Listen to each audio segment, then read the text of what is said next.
O Senhor esteja convosco. Ele está no meio de nós. Proclamação do Evangelho de Jesus Cristo, segundo Marcos. Glória a vós, Senhor. Naquele tempo, disse Jesus aos seus discípulos: Cuidado, ficai atentos, porque não sabeis quando chegará o momento.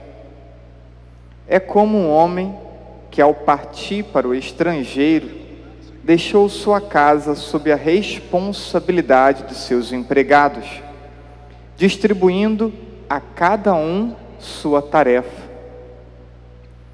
E mandou o porteiro ficar vigiando. Vigiai, portanto, porque não sabeis quando o dono da casa vem. À tarde, à meia-noite, de madrugada ou ao amanhecer,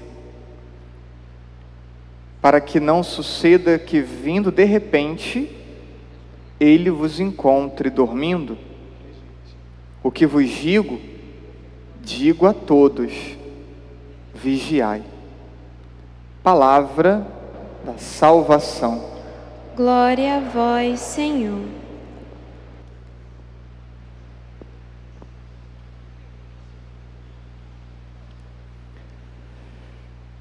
Iniciamos hoje um novo ano litúrgico.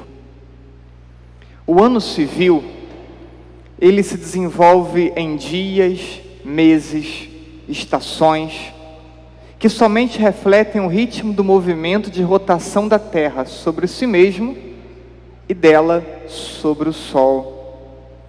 E assim temos o dia e a noite, o verão, o outono, o inverno, a primavera.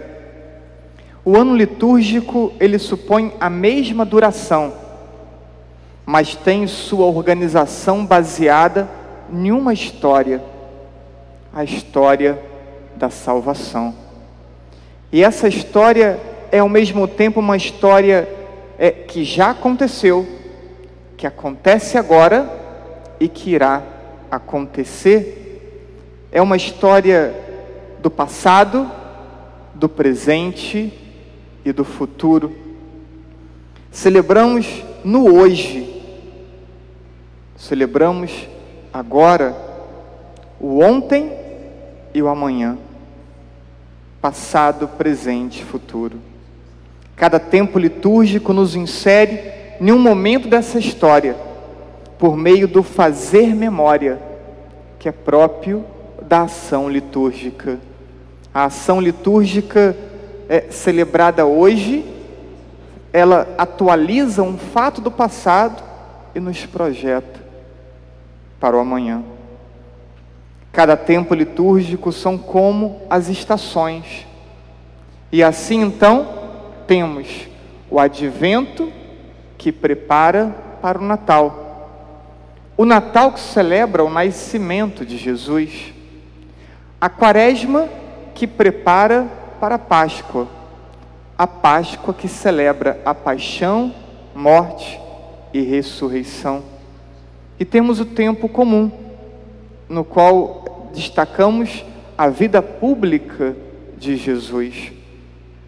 E além desses tempos litúrgicos, temos datas comemorativas que também nos ajudam a celebrar essa história, nos ajudam a contar essa história e destacar apenas algumas para que a gente possa ter como exemplo. Dia 25 de dezembro celebramos o nascimento de Jesus. No domingo seguinte ao Natal, celebramos a Sagrada Família, Jesus, Maria e José. Mais alguns dias, chegamos ao primeiro dia civil. Nele celebramos Maria, Mãe de Deus, porque agora a maternidade já é realidade depois do Natal. E uma data ainda muito, muito bonita, dia 25 de março. Olha, 25, março, mês 3, o que aconteceu? O anúncio do anjo à Virgem Maria, 9 meses antes de Maria dar à luz. E vamos então percebendo como que o ano litúrgico, ele vai contando a história da salvação para nós, vai nos inserindo nesses mistérios de nossa fé. Aquilo que nós cremos é aquilo que nós então celebramos na ação litúrgica. Falamos um pouquinho então do ano litúrgico que inicia-se hoje, e quero agora dar uma palavra sobre o Advento, esse primeiro tempo. Esse primeiro tempo, vou destacar 4 elementos dele que marcam esse tempo. Um primeiro elemento: não temos o Glória. O Glória não foi rezado nem cantado hoje. Por quê? O Glória vai marcar uma solenidade, uma ação festiva. E agora, o Advento não é propriamente esse momento da grande alegria. Ele prepara para a grande alegria. Ele prepara para a celebração da vinda de Jesus. Portanto, o Glória, ele é omitido nesse tempo de preparação, assim como também é omitido no tempo da Quaresma, que prepara para a Páscoa. O segundo elemento é a cor. O roxo, ele traz essa ideia de expectativa, de preparação, né? De ansiedade. Na Quaresma ainda traz um elemento muito forte no roxo, que é o aspecto penitencial, não tão acentuado no tempo do Advento. Terceiro elemento, a coroa do Advento. A coroa do Advento é como um relógio que vai a cada semana demarcando um tempo de preparação para o Natal. E aí temos então 4 velas para 4 semanas. Nós marcamos nossa coroa com 3 velas roxas e uma rosa. Primeira e segunda semana do Advento nos faz olhar para a segunda vinda do Senhor. E por isso, também os textos falavam dessa vigilância, porque não sabemos quando o Senhor vem. Então, a primeira e a segunda semana do Advento nos projeta para a segunda vinda de Cristo, o julgamento. A terceira vela, que é a rosa, ela já muda o foco do Advento, direcionando nosso olhar diretamente para o Santo Natal. E aí, a própria mudança na cor, toda a liturgia, ela pode, né, não é obrigatório usar o rosa, né, para mostrar que mudamos aqui, estamos mais próximos do Natal. É um domingo que também chamamos de alegria pela proximidade do Natal. E o quarto elemento desse tempo é o presépio, já montado, ainda sem a presença do menino Jesus. E assim, então, uma palavra também sobre esse tempo do Advento e alguns elementos que o compõem. Por fim, vamos dar uma rápida olhada nas leituras que escutamos, tendo como tema principal essa atitude de vigilância, um estado de preparação permanente, como nos alertou São Paulo na segunda leitura. Não uma preparação por um período, meses, um tempo litúrgico, um ano, mas uma vida inteira de atenção, uma vida inteira de vigilância. E para isso, não contamos apenas com as nossas forças, não contamos apenas com a nossa habilidade e capacidade.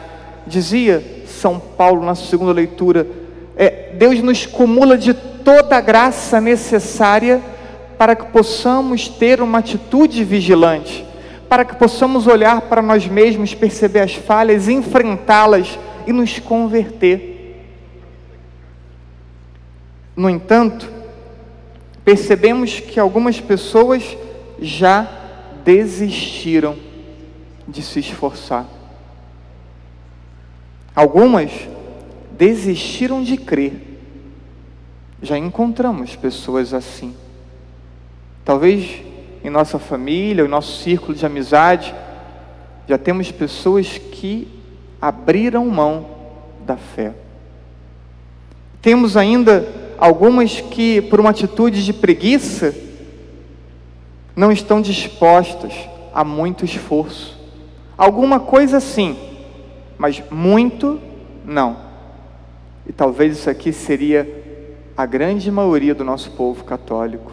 Está disposto a alguma coisa, mas não está disposto a todo o esforço necessário para se salvar, para se converter.